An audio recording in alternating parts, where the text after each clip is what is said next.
Baik, kita mulai ini. Bismillahirrahmanirrahim. Assalamualaikum warahmatullahi wabarakatuh. Innal hamdalillah nahmaduhu wa nasta'inuhu wa nastaghfiruh wa na'udzu bihi min shururi anfusina wa min sayyiati a'malina. Innahu may yahdihillahu fala mudilla lahu wa may yudlilhu fala hadiya lahu. Asyhadu an la ilaha illallah wahdahu la syarika lah wa asyhadu anna Muhammadan 'abduhu wa rasuluhu la nabiyya wa la rasula ba'dah. Allahumma shalli 'ala Muhammad wa 'ala alihi wa ashabihi ajma'in. Faqala Allah ta'ala fi kitabil karim, ya ayyuhalladzina amanu taqullaha haqqa tuqatih wa la tamutunna illa wa antum muslimun. Wa qala an-nabiy sallallahu alaihi wasallam, ittaqillaha haitsuma kunt wa atbi'is sayyi'atal hasanata tamhuha wa khaliqin nasa bi khuluqin hasanin. Hadirin bapak-bapak, ibu-ibu, ikhwani wa akhwati fillah rahimani wa rahimakumullah. Alhamdulillah, pada kesempatan malam hari ini Allah Subhanahu wa taala masih mentakdirkan kepada kita untuk bisa hadir dalam majelis ta'lim kita pada kesempatan kali ini. Semoga Allah Subhanahu wa taala senantiasa memberikan keberkahan untuk hidup kita, sehingga hidup kita menjadi hidup yang hasanah di dunia, baik di dunia, kemudian juga wa fil akhirati hasanah, dan juga nanti di akhirat menjadi kebaikan pula untuk kita sekalian. Oleh karena itu, hadirin ma'asyiral muslimin, Bapak Ibu yang Allah rahmati dan berkahi, mari kita senantiasa mensyukuri nikmat Allah Subhanahu wa taala ini dengan syukur yang sesungguhnya. Maka di antara bentuk kesyukuran adalah kita melakukan ketaatan kepada Allah Subhanahu wa taala. Semakin mendekat kepada Allah, maka itulah semakin kita dikatakan hamba Allah yang bersyukur. Karena hamba-hamba Allah yang mampu untuk bersyukur itu sedikit, ya. Sebagaimana Allah berfirman di dalam sebuah ayatnya, wa qalilum min ibadiyasy syakur, dan sedikit sekali hamba-hambaku itu yang mampu untuk bersyukur. Maka dari itu kita hadir dalam majelis taklim ini adalah bagian dari upaya kita untuk menjadi hamba Allah yang bersyukur. Kita bisa hadir di sini itu karena rahmat Allah Subhanahu wa taala. Allah memberikan kepada kita petunjuk, kemudian menggerakkan hati kita untuk melangkahkan kaki di dalam majelis-majelis taklim. Semoga ketika kita senantiasa menghadiri majelis taklim, maka semakin baik pula kehidupan kita. Kehidupan di dunia semakin baik dan semakin taat kepada Allah Subhanahu wa taala. Karena orang taklim itu kan orang yang ngaji, ya. Orang yang mencari ilmu. Orang yang mencari ilmu itu nanti akan jadi terarah. Beda dengan orang yang tidak mencari ilmu. Maka sekalipun dia berlimpah harta, kemudian bahagia kehidupannya, tapi kalau tidak berilmu, wabil khusus adalah ilmu syar'i, maka akan tidak tergerak untuk berbuat kebaikan atau berbuat ketaatan kepada Allah Subhanahu wa taala. Maka harapan kita, semakin kita bertambah ilmu, maka semakin pula bertambah taat kita kepada Allah Subhanahu wa taala. Rasulullah SAW pernah menyampaikan, man yazdad ilman wa lam yazdad hudan lam yazdad minallahi illa bu'da. Barang siapa yang bertambah ilmunya, man yazdad ilman lam yazdad hudan, tetapi tidak bertambah petunjuknya, maka lam yazdad minallahi illa bu'da, tidak bertambah kecuali semakin jauh dari Allah Subhanahu wa taala. Maka kita itu mencari ilmu itu step by step, Bapak Ibu sekalian, pelan-pelan, ya, bertahap. Tidak langsung kita ingin langsung dapat semua ilmu, ingin dapat banyak ilmu, tidak. tetapi step by step, sebagaimana para sahabat itu juga begitu. Ya. Rasulullah SAW itu diberikan wahyu oleh Allah Subhanahu Wa Taala itu tidak langsung 20 langsung 30 juz ya, 114 ayat tidak ya, tetapi bertahap ya, sebagaimana Allah Subhanahu Wa Taala mengetahui kemampuan ya, para hambanya, sehingga step by step. Maka itu rumus Pak. Jadi kalau kita berislam itu ya pelan-pelan ya, jangan langsung banyak. Ya, fenomena hari ini itu kan orang yang berhijrah ya, tanda petik. Baik ya, hijrah itu baik. Ya. Cuman kalau kemudian perubahannya ekstrim, hati-hati juga, khawatirnya itu menjadi tasyadud ya. Apa itu tasyadud itu? Nah, tasyadud itu kenceng di dalam beragama ya. Dari dari yang tidak tahu kemudian sadar, habis itu langsung berubahnya drastis. Nah, kita tidak menginginkan orang yang tidak istiqomah. Maka orang yang drastis perubahannya itu biasanya juga nanti kalau suatu saat terjadi satu satu ujian cobaan dalam hidupnya itu juga bisa jadi itu juga tidak sabar juga ya. Makanya kita berdoa supaya kita itu diberikan oleh Allah Subhanahu Wa Taala ilmu yang bermanfaat, kemudian juga amal yang diterima oleh Allah Subhanahu Wa Taala. Kemudian juga Allah Subhanahu Wa Taala kita minta supaya Allah berikan kepada kita yang benar itu, kita bisa membedakan mana kebenaran dan juga kita bisa mengikuti kebenaran tadi. Kemudian kita juga berdoa supaya Allah memberikan kepada kita mana batil ya. Yang batil itu Allah jelaskan kepada kita, kita paham dan kemudian kita berusaha untuk menjauhinya. Begitu Pak. Jadi mari kita belajar Islam itu dengan sungguh-sungguh ya, pelan-pelan saja, step by step. Kemudian kita berusaha untuk mengamalkan ilmu yang kita dapat itu dengan sebaik-baiknya ya. Semoga kita bisa menjadi orang yang istiqomah ya. Allahumma amin. Karena istiqomah itu berat Pak ya. Istiqomah itu berat ya. Kalau yang ringan katanya istirahat ya. Tapi dalam Islam itu istirahat itu pun juga bernilai ibadah ya. Maknanya apa? Ya, istirahat dalam Islam itu kalau kita sudah selesai dalam satu aktivitas, maka gantilah aktivitas yang lainnya yang sama-sama itu bernilai ibadah ya. Begitu nih Bapak Ibu sekalian. Maka termasuk salah satunya adalah kita hari ini melaksanakan ta'lim. Semoga Allah menerima atau memberkahi kehidupan kita. Allahumma amin. Baik Bapak Ibu yang Allah rahmati dan berkahi, pada kesempatan kali ini tema kita adalah misi penting seorang Muslim ya. Misi penting seorang Muslim. Belum kok tiba-tiba membahas misi ya. Visinya kan belum. Nah visinya saya kira Bapak sekalian, Bapak Ibu sudah paham apa visi seorang Muslim. Visi seorang Muslim adalah ya, mencari ridho Allah. Mencari ridho Allah itu dengan cara apa? Kembali ke surah Az-Zariyat 56. Apa itu isinya? Wa ma khalaqtul jinna wal insa illa liya'budun. Tidaklah aku ciptakan jin dan manusia kecuali untuk beribadah kepadaku saja ya. Jadi jin dan manusia itu diciptakan duluan siapa Pak? Duluan jinnya. Ini kalau ada pertanyaan, ayam dan telur duluan mana Pak? Gampang jawabannya Pak. Ayam. Kan tadi yang disebut ayam dulu. Itu Pak yang jawabannya Pak. Kalau orang mengatakan duluan mana? Ayam atau telur? Telur. Ayam ya. Duluan mana, telur atau ayam? Telur. Itu untuk sekedar itu bahasa diplomasi saja. Tapi kalau mau diruntut ya nggak akan ada habisnya kan gitu ya.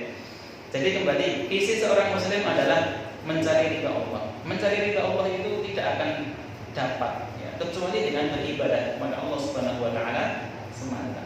Nah, kalau kita bicara visi, ya pasti di situ ada misi. Ya. Tidak mungkin ada visi tanpa misi. Ya. Misi itu apa sih? Misi itu adalah cara untuk mendapatkan visi. Ngerti?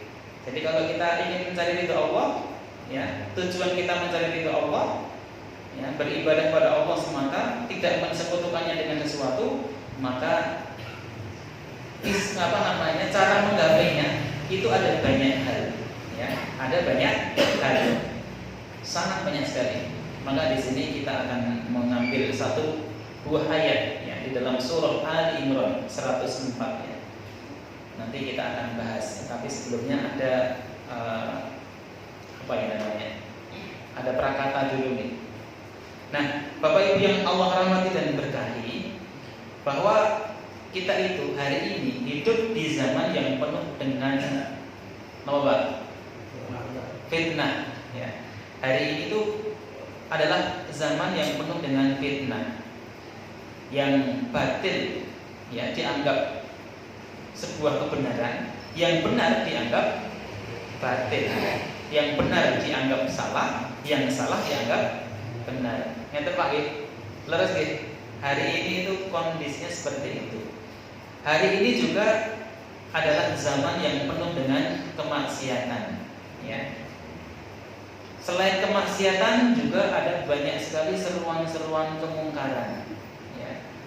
Kalau kita bicara data, sebuah data, tapi ini datanya agak lama, di tahun 2018. Di tahun 2018 itu menunjukkan bahwa konten negatif yang tersebar di internet itu ada berapa, Pak? Nah, di sini ada disebutkan ada 984.441 konten. Itu konten negatif, Pak. Ya. Bapak Ibu punya HP ini? Semuanya punya, dan HP-nya sudah Android, sudah internet semuanya. Maka di tahun 2018 itu ada 984.441 konten negatif. Nah, artinya apa? Ini kita hari ini dibanjiri dengan ajakan maksiat. Paling tidak dalam sehari itu rata-rata itu ada 2.697 konten setiap hari, Pak. Itu di tahun 2018. Kira-kira selama rentang itu kan sudah 5 tahun ya, Pak. 2003, 22 ini 2023. Kira-kira bertambah atau berkurang, Pak? Bertambah, dan bertambahnya pun semakin drastis. Ini sayangnya saya tidak membawa data di tahun ini, Pak, atau 2022 tidak. Tapi ini kita berkaca diri 2018 pun itu sudah segitu, sangat banyak sekali. Jadi rata-rata hampir 2.600 konten setiap harinya. Nah, Bapak Ibu yang dirahmati Allah, 3 teratas dari konten negatif yang tadi itu, semua dari konten negatif itu berisinya apa? Isinya pornografi, perjudian, dan penipuan. Ya. Banyak, Pak. Ya. Artinya di sekitar kita itu sudah merebak ya, seruan-seruan kemungkaran dan juga kemaksiatan. Bahkan kalau hari ini ada informasi berita ya, di mana itu? Jawa Timur, daerahnya di Ponorogo atau di mana, Pak ya? Itu ada 500 sekian ya, hampir 500 siswa pelajar SMA ya, itu mengajukan Pak istilahnya dispensasi nikah ya, supaya mereka tetap bisa sekolah ya, tapi ya, sudah ambil duluan. Na'udzubillah ini gara-gara apa? Ya kembalinya ke ini, salah satunya adalah seruan-seruan kemungkaran. Ini di Ponorogo loh, Pak. Kira-kira kalau di Semarang sama saja ya. Lebih parah mungkin, Pak ya. Ini maksudnya di daerah ya. Artinya Ponorogo itu kan tidak sebagaimana di Semarang yang kota besar ya. Semarang itu kota besar atau kecil Pak? Besar. Ya, makanya ini seruan-seruan yang hari ini ada di sekitar kita. Masya Allah, luar biasa seruan kemungkaran, ajakan untuk berbuat maksiat. Maka ditambah lagi, kita itu ada namanya perang informasi. Ya, sebagai titik perang masa kini yang sangat efektif. Hari ini itu perangnya itu bukan perang dar-dar Pak, tapi perangnya Pak informasi. Ya, sangat efektif untuk menyebarkan, menguasai sesuatu yang ingin ditargetkan.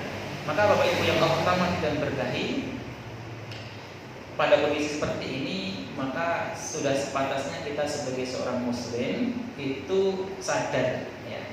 Sadar bahwa ini itu sesuatu yang harus kita atasi ya. Maka kalau kita sebagai seorang muslim tapi tidak mempunyai misi hidup ya untuk menjadikan Allah ridho kepada kita, untuk menjadikan Allah sesuatu yang satu-satunya zat yang harus diibadahi, maka ini kita akan cuek Pak. Tapi kalau seorang punya misi ya, kita akan peduli Pak ya. Maka kita itu sebagai seorang muslim haruslah mempunyai misi ya. Misi hidup seorang muslim adalah di dalam salah satunya ya di dalam surah Ali Imran ayat 104 ya. Kita sampun apa lo dereng? Ya. Kita baca sama-sama Kak. Surah Ali Imran 104 ini menjadi tadabbur kita pada kesempatan malam hari ini. Bismillahirrahmanirrahim. Wal takum minkum ummatun yad'una ilal khair wa ya'muruna bil ma'rufi wa yanhauna 'anil munkar wa ulaika humul muflihun. Ya. Sudah pernah baca Pak ya? Sudah pernah, dan insya Allah sudah ada yang hafal, dan semoga kita menjadikan surat ini, ayat ini menjadi salah satu yang kita perhatikan di antara banyak ayat-ayat Allah Subhanahu wa taala. A'udzu billahi minasyaitonir rajim. Allah berfirman, "Wal takum minkum ummatun yad'una ilal khair." Wa ya'muruna bil ma'rufi wa yanhauna 'anil munkar wa ulaika humul muflihun. Artinya, wal takum minkum, dan hendaklah ada di antara kalian orang-orang beriman yad'una ilal khair, segolongan umat ya. Wal takum minkum ummatun ya. Dan hendaklah ada di antara kalian segolongan umat, segolongan masyarakat ya, segolongan orang ya. Untuk apa? Yad'una ilal khair. Apa yad'una? Menyeru kebaikan, menyeru untuk kepada al khair. Nanti ada penjelasan al khair, kemudian juga nanti ada al ma'ruf dan sebagainya. Yang pertama adalah untuk menyeru kepada kebaikan al khair. Yang kemudian kedua adalah wa ya'muruna bil ma'ruf, dan menyeru kepada yang ma'ruf. Kemudian yang terakhir adalah wa yanhauna 'anil munkar, dan mencegah perbuatan munkar. Allah menutup ayat ini dengan kalimat yang luar biasa yang menggugah kita sebagai orang beriman. Apa itu? Wa ulaika humul muflihun. Ya. Mereka itulah orang-orang yang beruntung. Ya. Beruntungnya ya di dunia dan juga nanti di akhirat. Maka Bapak Ibu yang Allah rahmati dan berkahi, tiga pokok ini di dalam ayat 104 surah Ali Imran. Yang pertama adalah misi seorang muslim yang pertama. Ini jadikan sebagai sebagai motivasi kita ya, sebagai penyemangat kita Misi yang pertama adalah yad'una ilal khair, ya, yaitu menyeru kepada al khair. Al khair itu diartikan kebaikan, ya. Al khair itu diartikan kebaikan. Maka kebaikan yang dimaksud di sini adalah apa, Pak? Kebaikan yang dimaksud di sini adalah sebagaimana tafsir Imam Ibnu Katsir dalam kitab tafsirnya. Imam Ibnu Katsir punya kitab tafsir namanya Al-Qur'anul Azim, ya. Tafsir Al-Qur'anul Azim. Beliau menjelaskan bahwa yang dimaksud dengan al-khair itu adalah mengikuti Al-Qur'an dan sunnah Nabi sallallahu alaihi wasallam. Ya. Dalam arti pula bahwa kita itu diperintahkan oleh Allah untuk yad'una ilal khair, menyeru kepada manusia untuk masuk ke dalam Islam. Karena Islam itu landasannya adalah Al-Qur'an dan As-Sunnah, ya. Maka ayat yang mulia ini memberikan pesan penting kepada kita bahwa kita itu berkewajiban untuk mendakwahkan Islam. Yad'una itu kan menyeru, ya. Kalau kita jabarkan pula, yad'una itu bisa menjadi, ya, dakwah, ya. Kata-kata dakwah. Da'a yad'u, ya, dakwah, ya. Menyeru kepada manusia untuk mengikuti al-khair, yaitu Al-Qur'an dan sunnah Nabi sallallahu alaihi wasallam. Ya. Kemudian dijelaskan pula, ya, di antara para ulama, ya, mengomentari ayat tadi, ya. Pada prinsipnya ayat itu menyeru kepada, memerintahkan kepada sebagian umat, ya, ada di antara umat. Maknanya bahwa kewajiban dakwah ini secara umum, ya, dalam ayat ini itu wajibnya adalah sifatnya fardu kifayah. Fardu kifayah itu apa? Jadi hukumnya fardu kifayah. Fardu kifayah itu kalau dilakukan oleh sebagian orang, yang kaum muslimin sudah melakukannya, maka sebagian tadi sudah gugur kewajibannya. Tapi jangan sampai kemudian kita ngambil enaknya saja. Mana gimana? Loh, kan sudah ada yang dakwah, ya. Sudah ada yang dakwah, kita nggak usah, ya. Karena sudah gugur kewajiban kita. Nggak seperti itu pula, ya. Karena sesungguhnya ada ayat lain yang menjelaskan, ya. Apa itu? Surah Al-Asr, wal asri, wal asr, ya. Bukan wal asri, ya. Tapi wal asr, ya. Innal insana lafi khusr illa alladziina aamanu wa 'amilus shaalihati wa tawashaw bil haqqi wa tawashaw bis sabr. Ayat ini, surat ini, ya, menjelaskan kepada kita semua orang itu rugi kecuali 4 golongan. Yang pertama orang beriman, yang kedua, ya, konsekuensi beriman ya amal soleh. Ya, nggak mungkin orang beramal soleh tapi dia kafir, nggak masuk, ya.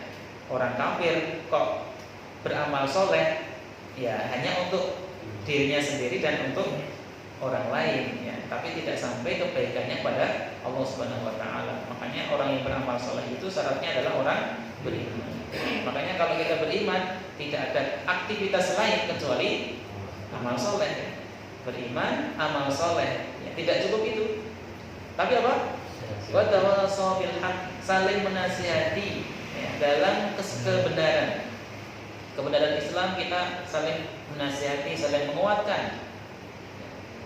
Saling menguatkan, ada pengajian, ada kajian, yuk kita datang. Nah, itu kan bagian dari tawashaw bil haqqi. Kemudian juga ada wa tawashaw bis sabr, yaitu saling menasihati dalam hal kesabaran. Maknanya apa? Kita jadi orang Islam itu enggak mudah, Pak. Banyak orang yang membenci, mencaci, ya, dan banyak hal lain. Bahkan kalau seorang pejuang dakwah itu, ya, atau seorang pejuang yang betul-betul memperjuangkan Islam itu, ya, bagi mereka itu ada 5 rumus, ya. atau lima kaidah yang bagi mereka sudah paham. Apa itu? Ya kalau enggak dibunuh, dibui, apalagi. Nah, pokoknya begitulah, diasingkan dan sebagainya. Makanya resiko memperjuangkan Islam itu bukan kaleng-kaleng ya, bukan kaleng-kaleng. Ya. Kalau kita lihat para ulama dulu itu juga pasti mereka sudah mendapatkan ujian yang luar biasa. Ya. Minimal itu apa? Ya, masuk bui. Ya. Minimal masuk bui. Siapa yang nggak masuk bui? Ya. Ada? Siapa? Kalau di Indonesia itu ya ada Muhammad Nasir. Ya. Siapa lagi? Abu Hamka dan banyak lagi. Kalau di secara di ulama-ulama salaf itu ada Imam Ahmad bin Hanbal dan sebagainya, banyak sekali. Bahkan para nabi itu juga ujiannya luar biasa. Ada Nabi Zakaria itu sampai digergaji Pak, Insya Allah ya. Dan apalagi banyak sekali ya. Ada Nabi Ibrahim alaihissalam, ada Nabi kita Muhammad sallallahu alaihi wasallam yang ujiannya masya Allah. Maka 4 hal ini orang itu akan rugi kecuali orang beriman, amal soleh, kemudian yang berikutnya saling menasihati dalam kesabaran, kemudian saling menasihati dalam kebenaran. Udah itu kita nggak akan rugi. Ya. Kemudian Bapak Ibu yang Allah rahmati dan berkahi, ya, kembali ke surah Ali Imran 104. Maka di dalam ayat tadi disebutkan yang pertama Allah merintahkan kepada kita untuk yad'una ilal khair, mengajak manusia supaya mengamalkan kebaikan al-khair, yaitu Islam.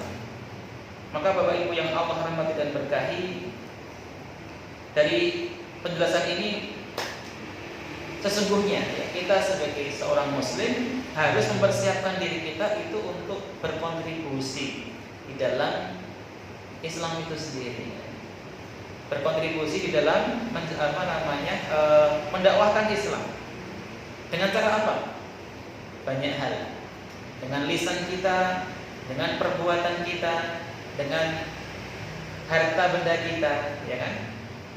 Dan segala macam bentuk dukungan yang bisa kita berikan untuk Islam. Ya. Begitu harusnya kan? Kalau di Muhammadiyah itu ada slogan, ya, jangan hidup di Muhammadiyah, ya, jangan hidup dari Muhammadiyah, tapi hidupkanlah Muhammadiyah. Ya. Ini slogannya Muhammadiyah kan begitu ya. Makanya kalau kita seorang muslim ya begitu ya, jangan mencari hidup di Islam, ya, tapi hidupkanlah Islam itu sendiri. Ya. Karena kalau kita menghidupkan Islam, maka kita akan mendapatkan keridhaan Allah Subhanahu wa taala. Segala bentuk dukungan, baik sifatnya moral maupun material, sifatnya yang tidak terlihat maupun yang terlihat, dan menyebarkan Islam itu dengan seluas-luasnya. Maka inilah salah satu di antara yang menjadi poin penting kita, bahwa kita diperintahkan untuk yad'una ilal khair, berdakwah dalam rangka menyeru manusia menuju ketaatan kepada Allah Subhanahu wa taala. Dari yang dulu menjadi dari beribadah kepada manusia atau kepada selain Allah yang berupa patung-patung dan sebagainya, patung, pohon dan sebagainya, menyembah yang sifatnya kesyirikan.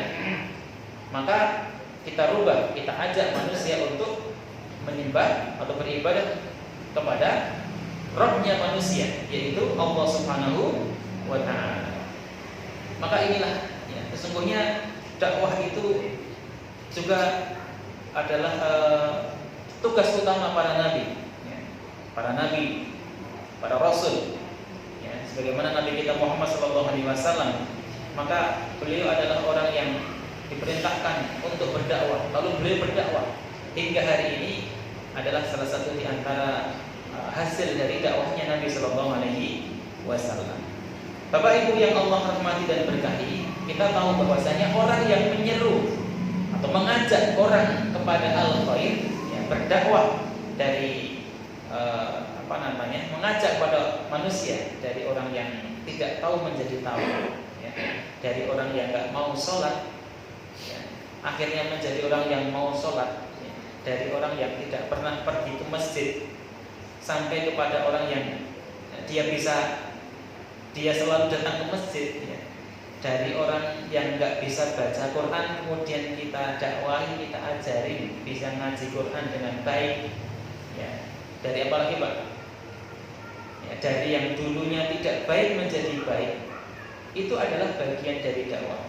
Dan pahalanya kita tahu, ya, lebih baik daripada unta merah. Ya, unta merah itu adalah simbol simbol kemewahan, ya. Kendaraan yang paling mewah dalam urusan peruntaan, ya, itu adalah unta merah, ya, karena mahal harganya. Dan itu lebih baik pahalanya itu untuk dakwah, ya. Orang ngajak kebaikan itu pahalanya lebih baik daripada unta merah. Sebagaimana di dalam hadis Nabi Sallallahu Alaihi Wasallam, Fawallahi la ayyahdiyallahu bika rajulan wahidan khairul laka min humurin ni'am. Muttafaqun alaih. Maka demi Allah, sesungguhnya ketika Allah memberikan petunjuk kepada seorang saja, ya, melalui perantara dirimu, maka perkara itu lebih jauh, lebih baik daripada unta merah, ya. Maka jangan kita anggap remeh, ya, ngajak orang sholat, ngajak orang supaya bisa ikut ngaji dan sebagainya, jangan dianggap remeh. Karena ketika Allah memberikan hidayah kepada seorang laki-laki dan hidayah itu melalui perantaraan dari kita, maka pahalanya adalah lebih baik daripada unta merah. Maka itu sebagai seorang, ya, apalagi kalau banyak orang, ya. Kalau banyak orang, semakin banyak semakin bertambah lagi pahalanya dan tidak mengurangi pahala orang yang ikut, ya, nggak mengurangi. Jadi setiap datang, ya, kita ngajak kepada orang supaya berbuat baik, maka semakin bertambah orang yang mengikuti, maka semakin banyak pula pahalanya. Sebagaimana Nabi Sallallahu Alaihi Wasallam juga demikian, ngajak dari keluarganya yang paling dekat. Habis itu setelah dari keluarga yang paling dekat meluas begitu, Pak. Maka pertanyaan berikutnya, apa peran kita di dalam dakwah Islam ini? Apakah sudah maksimal atau belum? Kalau belum, ya kita maksimalkan. Bapak Ibu yang Allah rahmati dan berkahi, kemudian yang kedua adalah, ya, misi seorang muslim yang kedua adalah menyuruh kepada yang ma'ruf. Kalau tadi yang pertama adalah yad'una itu apa? Ngajak kepada al-khair, kepada Islam, kepada Al-Qur'an dan Sunnah. Yang kedua ini bentuknya adalah wa ya'muruna bil ma'ruf. Apa artinya? Artinya adalah menyuruh, ya, memerintahkan. Ya'mur itu kan menyuruh, ya. Ya'mur, ya, amara ya'muru.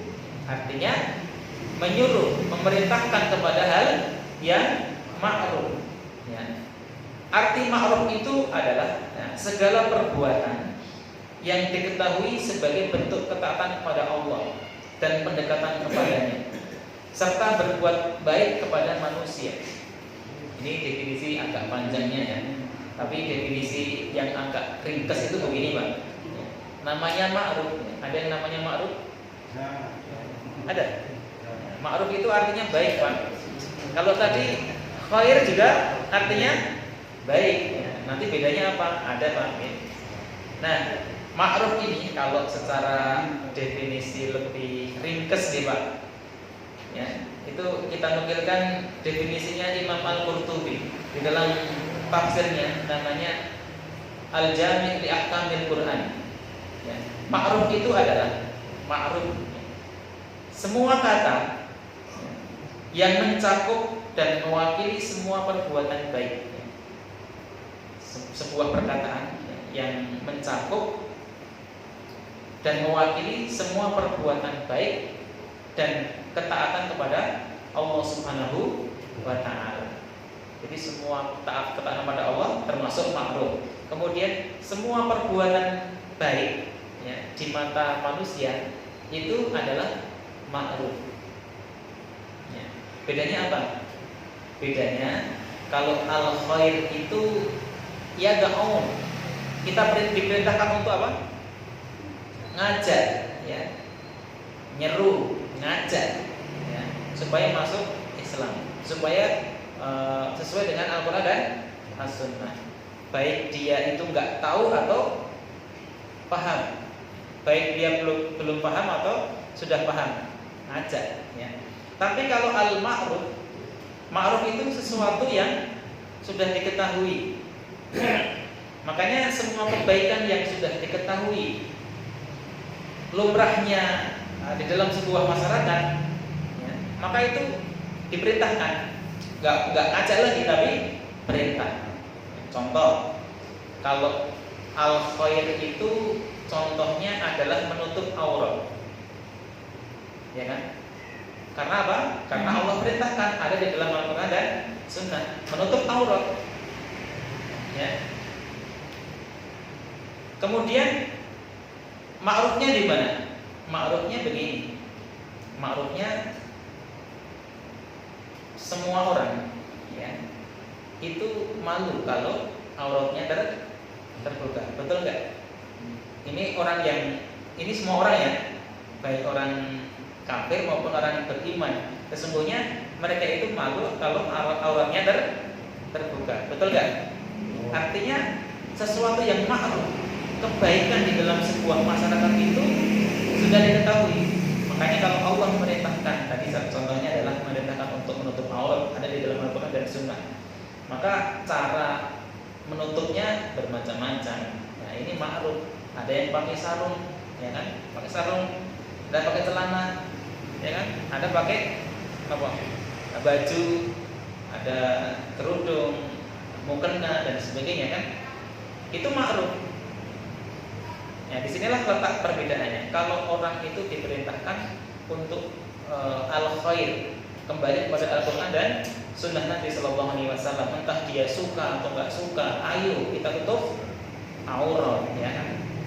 Tapi kalau yang ma'ruf, ya, cara menutup aurat itu ya pada lumrahnya orang di sekitar kita, ya, di masyarakat kita, begitu ya. Itu perintah. Kalau yang ma'ruf diperintahkan langsung, tidak apa namanya, tidak diajak lagi, kan begitu. Oleh karena itu kita harus apa namanya, menyuruh kepada hal yang ma'ruf. Maka dalam poin ini seorang muslim harus menjadi apa? Pionir kebaikan, ya. Pionir itu apa? Ya, pemerakarsa kebaikan. Jangan sampai justru malah seorang muslim menjadi pemerakarsa keburukan. Harus menjadi pelopor kebaikan, harus menjadi dutanya kebaikan, ya. Antum semua, ya, dalam segala profesi antum, ada yang jadi guru, ada yang jadi pedagang, ada yang jadi karyawan dan sebagainya. Itu muslim itu melekat pada diri kita. Citra muslim itu ada pada diri kita. Makanya Nabi Sallallahu Alaihi Wasallam itu beliau berdakwah, menyampaikan Islam itu bukan hanya dengan lisan saja, ya, tapi juga dengan perbuatan, dengan akhlak beliau. Sehingga tidak sedikit dari kalangan orang-orang kafir Quraisy pada waktu itu yang masuk Islam itu gara-gara apa? Ya, masuk Islamnya karena akhlak Nabi Sallallahu Alaihi Wasallam. Ya. Jadi tidak melulu dakwah itu sekali lagi hanya dengan ceramah. Ya. Kalau dakwah itu hanya dengan ceramah, maka yang dapat pahala ya para ustadz, para khotib, para kiai, kan begitu ya. Tapi enggak seperti itu. Nabi itu dakwah itu dengan akhlak, ya, sehingga tidak sedikit dari orang-orang kafir Quraisy masuk Islam itu karena ketinggian akhlak beliau. Maka salah satu di antara apa namanya potret keseharian beliau itu para sahabat, di antara para sahabat itu ada yang datang kepada Aisyah radhiyallahu anha dan menanyakan bagaimana akhlak Nabi sallallahu alaihi wasallam. Maka dijawab oleh Aisyah radhiyallahu anha, "Kana khuluquhul Quran." Akhlak Nabi itu adalah akhlaknya Al-Quran. Artinya Al-Quran yang berjalan. Maka disitulah Nabi sallallahu alaihi wasallam mengaplikasikan apa yang ada di dalam Al-Quran, sehingga ya begitulah harusnya seorang muslim. Begitu ya. Jadi kita itu adalah duta setiap orang ya. Karena kita itu adalah seorang muslim. Seorang muslim itu dilihat dari ya akhlaknya. Jangan sampai seorang muslim mempunyai akhlak yang buruk, akhlak yang sayyi'ah. Maka Bapak Ibu yang Allah rahmati dan berkahi, di sini pentingnya ya untuk menjadi orang yang senantiasa menyuruh kepada kebaikan. Di dalam sebuah hadisnya Nabi sallallahu alaihi wasallam bersabda, "Man dalla ala khairin, ya, man dalla ala khairin falahu mithlu ajri fa'ilihi." Ya. Sudah pernah dengar hadis ini? Sudah pernah ya Bang ya? Ya, kalau sudah pernah kita hafalin ya. Qala Rasulullah sallallahu alaihi wasallam. Monggo saran-saran Pak. Qala Rasulullah sallallahu alaihi wasallam, man dalla ala khairin man dalla ala khairin falahu mithlu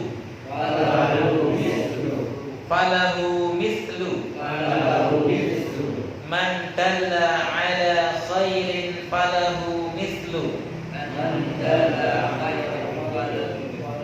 man dalla ala khairin falahu mithlu ajri fa'ilihi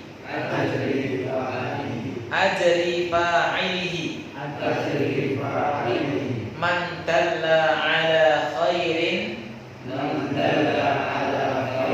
falahu mithlu ajri fa'ilihi. Sampun apa? Kita sekali lagi ya. Man dalla ala khairin falahu mithlu ajri fa'ilihi. Rawahu Muslim. Kita ulangi. Man dalla ala khairin falahu mithlu ajri fa'ilihi. Rawahu Muslim. Ya, saya lepas 1 2 3. Man dalla ala khairin falahu mithlu ajri fa'ilihi. Rawahu Muslim. Ya, supaya nyantol ya. Artinya begini Pak. Man dalla ala khairin. Man, barang siapa, dalla, yang menunjukkan, ala khairin, kebaikan, falahu ajri, maka baginya seperti pahala fa'ilihi, orang yang melakukannya. Hadis riwayat Muslim. Saya lepas ya. Man dalla ala khairin. 1 2 3. Falahu itu apa? Ajri. Fa'ilihi. Lagi, satu kali lagi ya. Man dalla ala khairin falahu mithlu ajri fa'ilihi. Nah, ini motivasi kita ya. Siapa yang menunjukkan satu kebaikan kepada orang lain dan orang lain itu ngikutin apa yang kita saranin, maka falahu ajri fa'ilihi, maka kita akan mendapatkan pahala dari orang yang mengikuti tadi. Semakin banyak yang mengikuti, semakin banyak pahalanya. Makanya kalau ada pengajian seperti ini, Mas Derajat ngajak-ngajak, pahalanya dipek Mas Derajat semua itu nanti. Ya, apalagi tambah ya, tambah lagi ya. Ini Pak Topo juga begitu Pak ya. Ngajak semakin banyak pahalanya, insyaallah. Lalu yang ketiga, ini sudah selesai sudah insya. Yang ketiga adalah mencegah perbuatan mungkar. Ini yang tidak boleh kita sepelekan. Karena apa? Karena kaum Bani Israel itu Bang, Bani Israel itu adalah kaum yang tidak mengamalkan amar ma'ruf nahi munkar. Kanu, dalam sebuah ayat disebutkan kanu la yatanahawna 'an munkarin fa'alu. Mereka itu ya, sebuah kaum yang la yatanahawna, mereka itu tidak saling mencegah perbuatan mungkar yang mereka di antara mereka lakukan. Lagi sama kanu yaf'alun, sungguh sangat buruk sekali apa yang mereka kerjakan. Seorang muslim itu harus senantiasa mengamalkan ya, amar ma'ruf dan nahi munkar. Nah, orang yang tidak mengamalkan amar ma'ruf nahi munkar itu disebutkan di dalam sebuah hadis Nabi sallallahu alaihi wasallam. Itu perumpamannya seperti ini. Perumpamannya adalah sebagaimana orang yang berada di atas kapal. Ada orang-orang di atas kapal, naik di atas kapal. Itu ada yang di bagian atas dan ada di bagian bawah. Ada dan atas dan bawah. Nah, orang yang di bawah itu yang punya ide, Pak. Ya, gimana supaya kita kalau ngambil air itu tidak merusui, ya, tidak merusui orang yang di atas. Caranya apa? Caranya kita bolongin aja kapal ini. Nanti kan airnya mudah untuk kita ambil. Nah, ini kalau orang-orang yang di atas ini tidak mencegah yang di bawah ini untuk menutup atau tidak melakukan perbuatan tadi, kalau dibiarkan, maka siapa yang kira-kira tenggelam, Pak? Tenggelam semua. Itulah perumpamaan orang yang tidak melakukan amar ma'ruf nahi munkar, membiarkan kemungkaran ada di mana-mana. Na'udzubillahi min dzalik. Maka inilah misi seorang muslim ya. Kita rangkum ya. Yang pertama Pak, misi seorang muslim mengajak kepada kebaikan. Kebaikan di sini artinya adalah mengajak kepada al khair. Yang kedua, bukan mengajak lagi, tapi menyuruh, memerintahkan kepada hal yang ma'ruf. Ma'ruf itu adalah semua ketaatan dan semua perbuatan baik yang semua perbuatan yang dianggap baik oleh manusia, ya, manusia normal ya. Kemudian yang ketiga adalah ya, kita diperintahkan untuk mencegah kemungkaran. Tiga hal ini kalau kita lakukan, ya, konsisten kita lakukan, maka insya Allah menjadi hamba Allah Subhanahu Wa Taala yang Allah ridho kepada kita sekalian. Demikian, mudah-mudahan kita termasuk orang-orang yang bisa mengamalkan surah Ali Imran 104 supaya kita menjadi orang-orang yang beruntung, orang-orang yang muflihun ya. Makanya kalau punya anak boleh ya dinamain muflih ya, beruntung ya, muflih ya. Beruntung ya, atau untung juga boleh, Muhammad untung juga boleh kan. Tapi hati-hati juga jangan menamai dengan hal-hal yang kira-kira kita dianggap baik tapi ternyata nggak baik. Contohnya adalah Siti Musyrikah ya. Siti Musyrikah itu Arab tapi ternyata musyrik ya. Na'udzubillahi min dzalik. Demikian, mohon maaf apabila ada kekurangan dan kekhilafan. Saya akhiri subhanallahumma wa bihamdika asyhadu an la